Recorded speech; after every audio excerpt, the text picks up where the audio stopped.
நண்பர்களுக்கு வணக்கம். அனைவரும் நலமாக இருப்பீர்கள். திருநெல்வேலி எஸ் மணியன் ஜோதிடர் பேசுகின்றேன். எனது ஜோதிட ஆசானும் எனது தந்தையுமாகிய கோவில்பட்டி திரு கே சங்கரன் பிள்ளை அவர்களையும் எனது ஜோதிட மானசீக குருவான ஜோதிட கலையரசு ஜோதிட கலை மேதை ஐயா ஆதித்ய குருஜி அவர்களையும் வணங்கி இன்று வழக்கறிஞர்கள் ஜாதக அமைப்பு எவ்வாறு இருக்கும் என்பதை பற்றி பார்ப்போம். வழக்கறிஞர்களுக்கான ஜாதக அமைப்புகள். ஒரு மனிதனை பொய் சொல்ல வைப்பவர் சனி. அவர் எப்படிப்பட்ட பொய்களை சொல்வார் என்பது சனியின் சுபத்துவ சூட்சும வலுவையும் சனியுடன் இணையும் அல்லது தொடர்பு கொள்ளும் மற்ற கிரகங்களையும் பொறுத்தது. ஒவ்வொருவரும் தினமும் ஏதேனும் ஒரு வகையில் எங்கும் பொய் சொல்லி கொண்டுதான் இருக்கிறோம். ஒருவர் வியாபாரம் செய்கிறார் என்றால் சாதுரியமாக பொய் சொல்கிறார் என்றுதான் அர்த்தம். அதேபோல் மார்க்கெட்டிங் பிரிவில் இருக்கும் ஒருவர் கிட்டத்தட்ட ஏதேனும் ஒரு வகையில் பொய்யை சொல்லித்தான் அந்த பொருளை விற்கிறார். தொழிலுக்காகவும் சொந்த வாழ்க்கையிலும் ஏதேனும் ஒரு வகையில் பொய் சொல்லும் நெருக்கடிக்கு ஒவ்வொருவரும் உள்ளாகிறோம். ஆனால் பொய் சொல்வதை நேரடியாக அங்கீகாரத்துடன் தொழிலாக செய்ய வைப்பவர் சனி. ஒருவர் வழக்கறிஞராக வேண்டுமெனில் அவர் ஜாதகத்தில் சட்டத்துறைக்கு காரகனான சனி சுபத்துவமாகி முதன்மை வலுப்பெற்று நீதித்துறைக்கு காரக கிரகமான குருவின் தொடர்போடு ராசி அல்லது லக்கணத்தின் 2 10ஆம் பாவங்களை தொடர்பு கொண்டிருக்க வேண்டும்.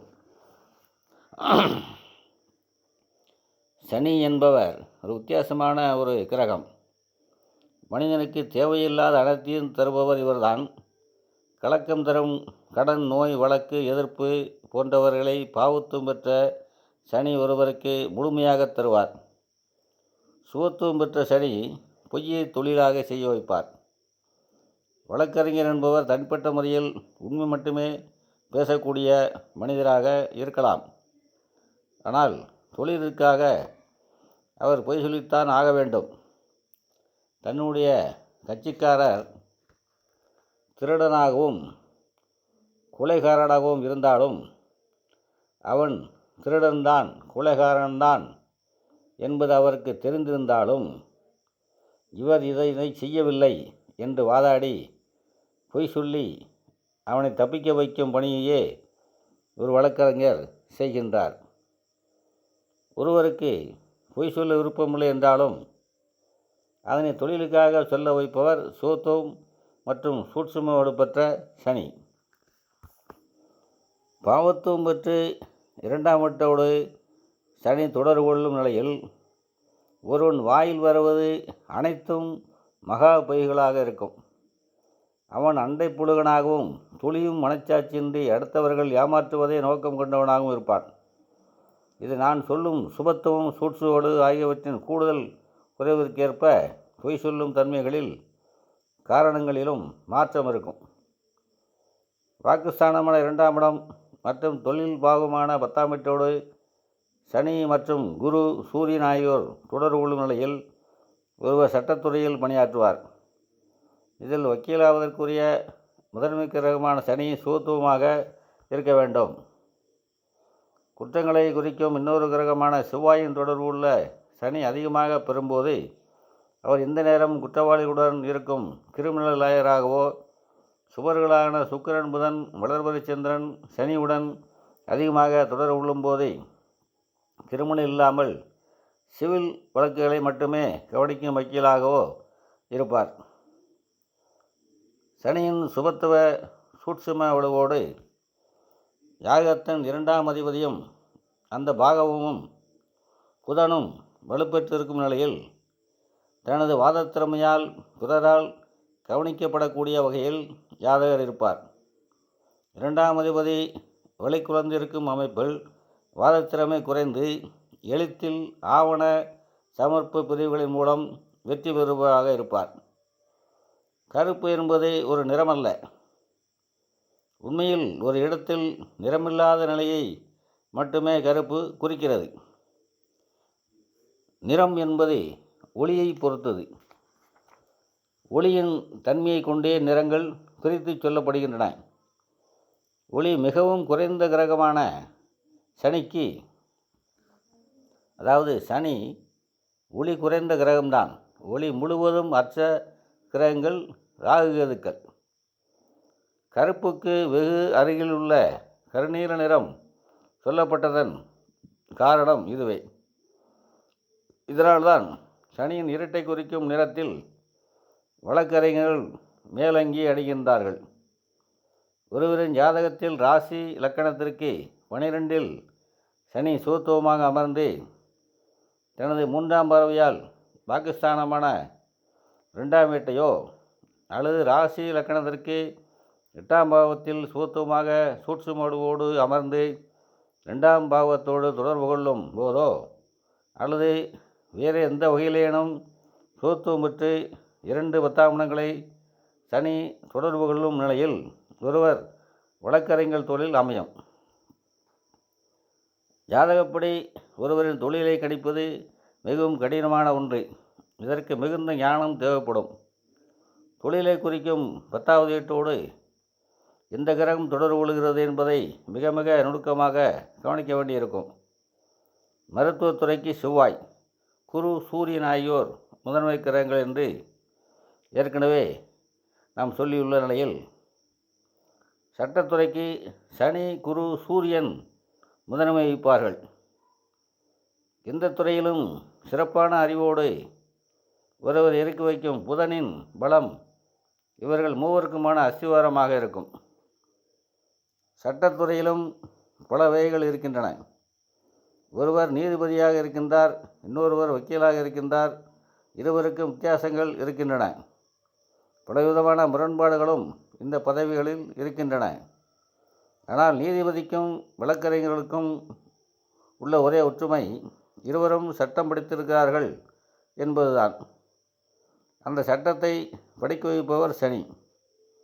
ஒருவர் வக்கீலாக பணியாற்றுவதற்கு சட்டத்துறைக்கு முதன்மை கிரகமான சனி, 2ஆம் நிலை கிரகமான குரு, அடுத்து அரசு தொடர்பை குறிக்கும் சூரியன் ஆகியோர் சனி, குரு, சூரியன் என்ற சுபத்தொடர்பு வரிசைப்படி அமைந்திருக்க வேண்டும்.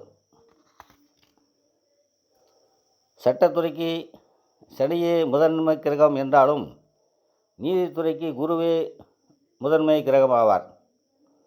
இங்கே சட்டம் என்பது பொதுவாக இருந்தாலும் சட்டமும் நீதியும் வேறு வேறாகத்தான் இருக்கும். ஒரு வக்கீலின் இறுதி கனவு நீதிபதியாக வேண்டும் என்பதாக இருந்தாலும் எல்லா வழக்கறிஞர்களும் நீதிபதியாக விரும்புவதில்லை.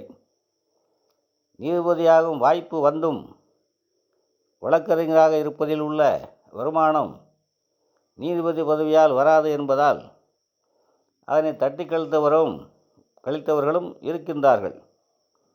அவர்களது ஜாதகத்தில் குருவை விட சனியின் ஆதிக்கமே மேலோங்கி இருக்கும். ஒருவர் நீதிபதியாக வேண்டுமெனில் குரு வளர்த்து சனியுடன் தொடர்பு கொண்டு ராசி லக்கணத்திற்கு 10ஆம் இடத்தோடு குருவே முதன்மை தொடர்புகளை கொண்டிருக்க வேண்டும். இதுபோன்ற ஜாதக அமைப்பு கொண்டவர்கள்தான் நீதிபதி ஆவார்கள். எந்த ஒரு துறையிலும் ஒருவர் வெற்றி பெற அவரின் லக்கணாதிபதி நல்ல அமைப்பில் இருக்க வேண்டும். லக்கணாதிபதி நேரடியாக வலுவிழந்த நிலையில் இருந்தால் நீச்சபங்கம் போன்ற மறைமுக வழுக்கலையாவது அடைந்திருக்க வேண்டும். லக்கணாதிபதி இரண்டும் பலமில்லாத ஒருவர் வாழ்க்கையில் இலக்கின்றி அலைவார். அவரிடம் எதையும் சாதிக்க வேண்டும் என்கின்ற முனைப்பு இருக்காது. இப்படிப்பட்டவர் வென்று தின்று விதி உந்தால் சாவோம் என்னும் கருத்தில் தன்னம்பிக்கையின்றி காலத்தை ஓட்டுவார். அதேபோல ஒருவர் எந்த லக்கணம் ராசியில் பிறந்திருந்தாலும் ஜாதகத்தில் முதன்மை ஒளிக்கிரகமான சூரியனும் சந்திரனும் வலுவிழக்கவே கூடாது. சூரியன்தான் ஒருவருக்கு ஊக்கத்தை தருபவர். ஒரு மனிதன் முன்னேறுவதற்கு தேவையான விடாமுயற்சியையும் தன்னம்பிக்கையும் தருபவர் சூரியன் மட்டுமே. சந்திரன் இதற்கு உறுதுணையான மனோபலத்தை அருள்பவர். ஜோதிடத்தின் தலைவன் சூரியன் மட்டும்தான். சூரியன் சுகத்துவமாகி அவருக்கு மிகவும் வலு தரும் திக்பலமெனும் 10ஆம் இடத்திற்கு அருகில் இருப்பவர்கள் அல்லது 10ஆம் இடத்தை சூரியன் தொடர்பு கொண்டவர்கள் இளம் வயதில் இயலுமை நிலையில் இருந்தாலும் தங்களுடைய சொந்த முயற்சியை கொண்டு தன்னம்பிக்கையுடன் முன்னேறி முன்னுக்கு வந்து விடுவார்கள். இதனால்தான் சூரியன் தொழில்காரகன் என்று குறிப்பிடப்படுகின்றார். எந்த ஒரு தொழில் செய்வதற்கும் சூரியன் மற்றும் அவரது வீடான சிம்மத்தின் தயவு தேவை. ஒரு தொழிலை திறம்பட செய்வதற்கு 3 கிரகங்களின் சுபவலுக்கள் வேண்டும். இந்த 3இல் உண்டாக நிச்சயம் சூரியன் இருப்பார். தொழிலை லாபகரமாக நடத்துவதற்கும் ஆட்களை வேலை வாங்குவதற்கும் ஒருவருக்கு ஆளுமை திறன் வேண்டும். இந்த ஆளுமை எனும் தன்னம்பிக்கையை தருபவர் சூரியன். அதேபோல பாவிகளான சனி செவ்வாய் ஆகியோர் லக்னாதிபதியாகவோ 5, 9ஆம் அதிபதிகளாகவோ அமைந்து ஆட்சி உச்சம் எனப்படும் நேர்வல பெற்றிருக்கும் நிலையில் சுபர்களின் தொடர்புகளை இணைவு அல்லது பார்வை என்னும் வகையில் நிச்சயமாக பெற்றிருக்க வேண்டும். சனி செவ்வாய் ஆகிய கிரகங்கள் தனித்து சுகத்துவமோ சூட்சும வலுவோ இன்றி ஜாதகத்தில் வளர்த்திருப்பது யோகத்தை தராது. ஜாதகத்தில் லக்கணம் 5, 9 ஆகிய 3 பாவங்களும் சுகத்துவம் பெற்றிருந்தாலே ஒருவர் எந்த வகையிலும் அதிர்ஷ்டத்தை அனுபவிக்கக்கூடியவராகத்தான் இருப்பார். இவை 3ம் தான் ஒரு ஜாதகத்தின் மூல ஆதாரங்களாக சொல்லப்படுகின்றன. இந்த 3ம் வலுப்பெற்றிருக்கும் நிலையில் ஒருவருக்கு நிச்சயமாக வாழ்வில் குறைகள் இருக்காது. அதே நேரத்தில் அவர் எந்த விதத்தில் யோகங்களை அனுபவிப்பார் என்பதை 2 10ஆம் இடங்கள் குறிப்பிடுகின்றன. இதில் 10ஆம் இடம் அவர் என்ன தொழில் செய்து பிழைப்பார் அல்லது தொழில் செய்யாமல் முன்னோர் சொத்தை வைத்து பிழைப்பு நடத்துவாரா அல்லது தானே சொந்தமாக எதையும் செய்வாரா என்பதை சுட்டிக்காட்டுகிறது. இதை ஏன் இங்கு குறிப்பிடப்படுது என்றால், சிலர் எந்த தொழிலும் சரிவர செய்யாமல் தோற்றுப்போனாலும் இன்னொரு சொத்தின் மூலமாக யோகங்களை அனுபவிப்பதும், குந்தி தின்றெல்லாம் குறையாத அளவிற்கு பிறப்பின் மூலமாக பெரும் சொத்தை கொண்டிருப்பதும் 2 10ஆம் இடங்கள் வலுப்பெறாத நிலையில் 1, 5, 9ஆம் பாவங்கள் நல்ல நிலையில் இருப்பதால் தான். தனிப்பட்ட தொழில் திறமைகளின்றி ஒருவர் முன்னோர் சொத்தை அனுபவித்து அந்த சொத்தை கரைய வைத்தாலும் இறுதிக்காலம் வரை ஒருவர் யோகமாகவே வாழ்ந்து மறைவது இந்த 1, 5, 9ஆம் பாவ சுபத்துவத்தால் தான். லக்கண கோணாதிபதிகள் வலுவாக இருந்தாலும் 2 10ஆம் பாவங்கள் கூடுதலாக வலுப்பெற்று இருக்கும் நிலையில் மட்டுமே ஒருவர் தன்னுடைய சொந்த முயற்சியால் தொழிலில் முன்னேற முடியும். இதில் கூடுதலாக ஒருவரை வேலை பார்த்து சம்பாதிக்க வைக்கும் 6ஆம் பாவத்தின் சுபத்துவத்தையும் சேர்த்து கொள்ளலாம். மேற்சொன்ன ஜாதக அமைப்பு கொண்டவரே முன்னோர்கள் அல்லது அவரது தந்தை சொத்தினை அல்லது ஒரு தொழிலை கையில் கொடுத்திருந்தாலும் அதை மென்மேலும் பெருக்கி வளர்ச்சியுற செய்வராக இருப்பார். 2 10ஆம் பாவங்கள் வலிமை குறைந்திருக்கும் நிலையில் அவர் முன்னோர்களின் சொத்தை விரயம் செய்வராக இருப்பார். இத்துடன் இப்பதிவை நிறைவு செய்கின்றேன். மீண்டும் அடுத்த பதிவில் சந்திப்போம். அனைவரும் நலமாக இருப்பீர்கள். வாழ்க வளமுடன்.